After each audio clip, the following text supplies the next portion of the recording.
working and living in the United States of America is still a dream for many people. However, how do you really get there when you're not either born, bred in the United States and have citizenship anyway? And we have someone with us here today, backed by popular demand. She was just with us a couple of weeks ago. Hello and welcome back, Lesley Everett. Thanks, Dale. Nice to be back. Thank you very much for taking the time. And you made your way to the US. You are from the UK. And many people, I think, still think that you can just apply somewhere and then they either give you a yes or a no, and then you either move there or not. And I think it's way more complicated, isn't it? Yeah, it certainly is. Yeah. And sometimes you can see that with hindsight more than upfront. So absolutely. Mm-hmm. Yeah, it was go ahead. Yeah. So what is the first step you should take when someone now says, I have the aim, the goal to get to the US, to be allowed to not only live there, but also work there? As a non-US citizen, of course. Yes. Yeah. So first off, you need to talk to an immigration lawyer and find out what would be the best visa for you to have, because there are multiple different types of visa. When I first started looking at this, I spoke to two immigration lawyers and just to get a sense from both of them. And both of them, looking at what I did and my profile, said, we need to go for the EB-11, the green card. And it always makes me laugh. It's called an extraordinary ability alien. And that means that I'm not attached to any business. I don't have to invest $500,000 into building a business and employing people. So is a very free visa to have. It's in terms of the freedom of what you want to do. So the first step is speaking to an immigration lawyer, and they'll advise you on what the best visa is. So the process that I had to go through from that point on, and it would have been easier had I known up front, but it was then a collection of everything that I'd done through every single media interview, every magazine article, every testimonial that I could gather, radio interviews, articles that were published in different magazines and different publications, obviously the books I'd written, the speeches, the videos, everything had to be put together in a dossier. And that took, actually, if I'm honest, it took 3 or 4 years to do that, because I wasn't on it all the time. And sounds like a lot of work. When you're in business for quite a while, that is a lot of work to collect. Oh, it's massive. Yeah. I mean, it was about 3 inches thick, the printed version, as well as there was a lot of recorded stuff, of course. So if you're really seriously thinking about this, I would start collecting that type of information as soon as you can. Everything you've got, start digging it out, because an immigration lawyer is going to want to see what you've got to help with that. And I had to do it after the fact, not knowing that up front. So that's the first thing. A lot of people say to me, "Oh, how did you get here in the UK? How did you get to the US? Was it through the lottery?" Because there used to be a lottery for green card holders. The diversity lottery, yeah. Yeah, that's right. And or did you marry an American? And I slightly get the heckles up when I hear that, because no, it took several years. It took about 5 years. And a lot of work in advance, obviously, to build the profile that was needed, and of course money as well. So no, it was hard work. So be prepared for that. Having said it, it's well worth it. I always had the view that life's too short to live in one country, and maybe I chose one of the most difficult countries to move to. Probably you did. Yeah.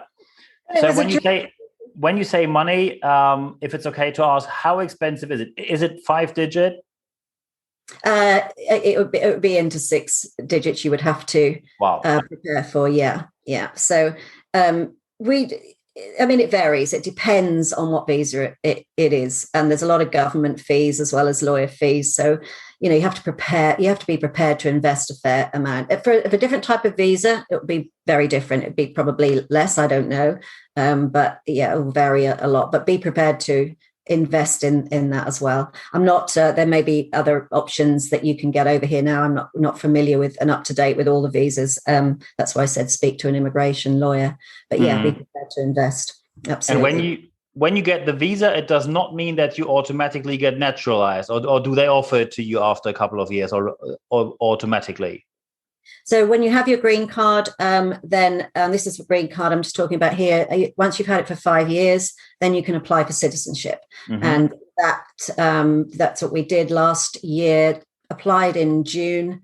and we got it in May this year. So that again took another year, and it can take a lot longer as well. And that requires a civics test where you have 100 questions. You have to learn about the history of America. What do they ask in these tests? Like when was that battle and where was it? Like that kind of, really?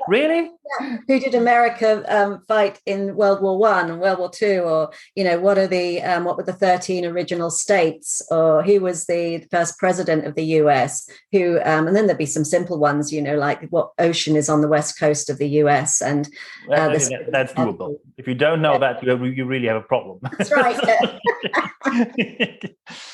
Yeah, and you have to do a written test and a verbal a reading test as well. They'll ask you 10 questions out of those 100, and you have to get 6 right. So it's relatively easy if you've done your homework, it's relatively easy to do that.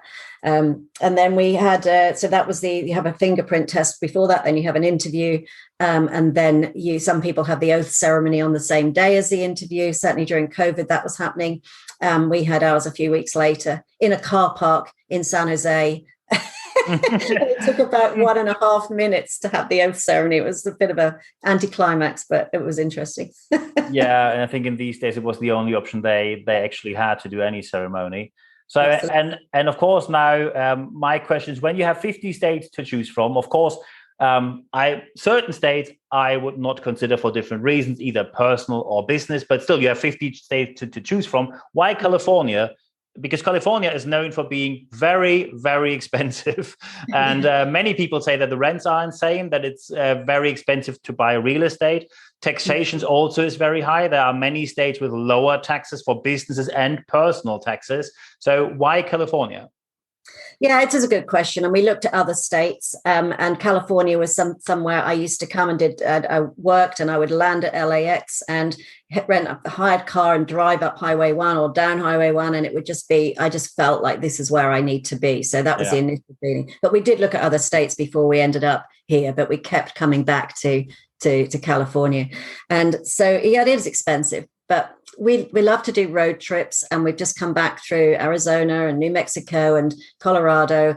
And, there are reasons why California is expensive. Where we are on the coast, it's never too hot, it's never too cold. We don't really have the bugs. We don't have the extreme weather. And, you pay for it. But investing in real estate in California is tough. And sadly, a lot of Californians are moving out of California for that reason. But when you look at it, it's you get what you pay for, and that's like everything in life. You can moan about it, the taxes, and I had friends say, well, why California? Why not Florida? It's a tax-free state, and but the humidity in Florida, the alligators, the bugs, tornado season or hurricane season. Exactly, the extreme weather. We don't get any of that, so we're incredibly lucky. And every time we come back to California from a trip, we say, yeah, okay, it's expensive, but hey, we it's a choice. We don't complain about it too much because it's a choice. We don't have to be here. So Exactly. Now, there might be people who are now listening to this podcast who might have a bit of an idealistic view how the immigration process will be, how life will be in the United States. Are there people where you would advise them to probably not go the way, because they might have the wrong impression of how life is going to be, because maybe they have either an idealistic point of view or maybe became victims of marketing? Are there people where you would say maybe this is not for you? Yeah, I mean, again, you can, I think it was Steve Jobs who says you can only join the dots looking backwards. And, there's a lot of things that we thought we knew. We did a lot of due diligence. So, the first thing is expect the unexpected. There's a lot to go through. It is a different culture, even though we think we speak the same language. A lot of cultural differences that we've had to learn. And from a business point of view, I naively thought, I guess, that I could just transfer the business and the strong brand that I had in the UK and Europe. That would be my next question. Yeah, I thought we could just transfer it. And, I had clients in the US and then could sort of build it from there. But no, it was really like starting again. It's been incredibly hard work. You have to work so hard to build your credibility up. Nobody knew who I was over here, save, people at friends that I had and companies that knew me, but I had to really start again. It's a massive country. So be prepared for that. It has the rewards, obviously, and we're right near Silicon Valley, so that's kind of useful as well. But do the due diligence on where you're going to be, and don't assume that it's just an extension. That I think just look at, you need to start again, and what worked when you first set up this business, you have to really start employing that again. Networking and building that brand and credibility in a different place is hard work. Yeah.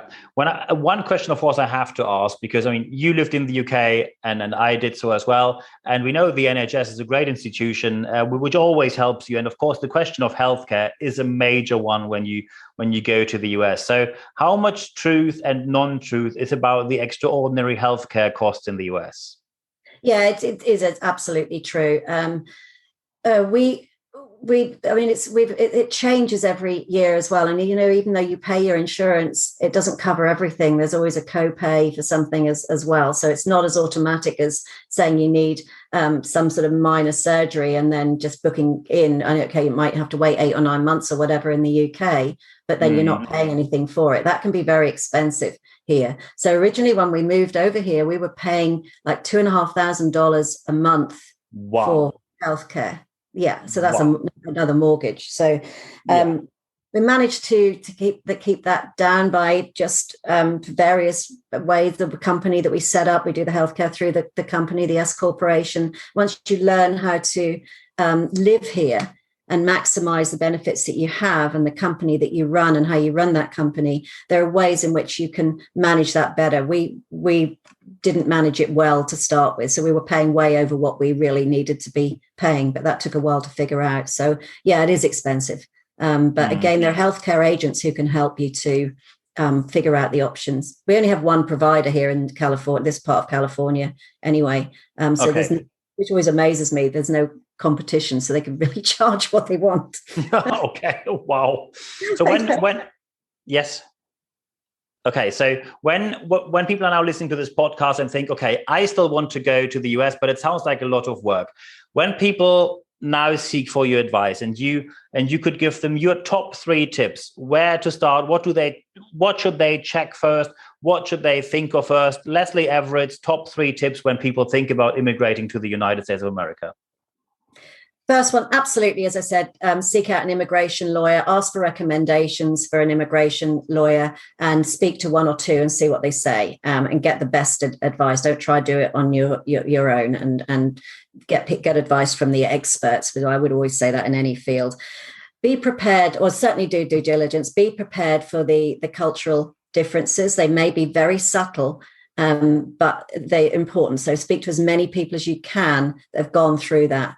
The taxation side of things, especially having a company in the UK, a company in the US, you need a good CPA here who understands international taxation. So those are the things then, and be prepared to put in the effort to start again. The basics of marketing, the basics of building your brand, networking, building the connections. You've got to be doing that in a much more focused way than you might have expected. So those would be my top things.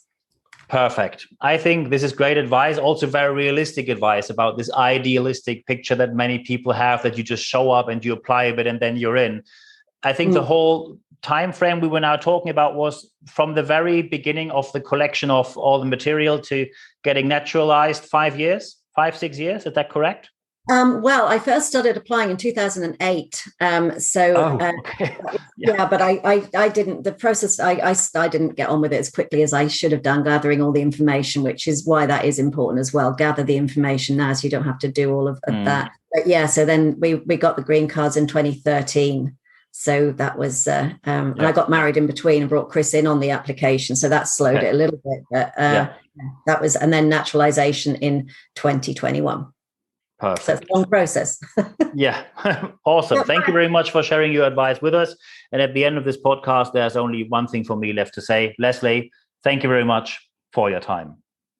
You're very welcome, Niels. Thank you.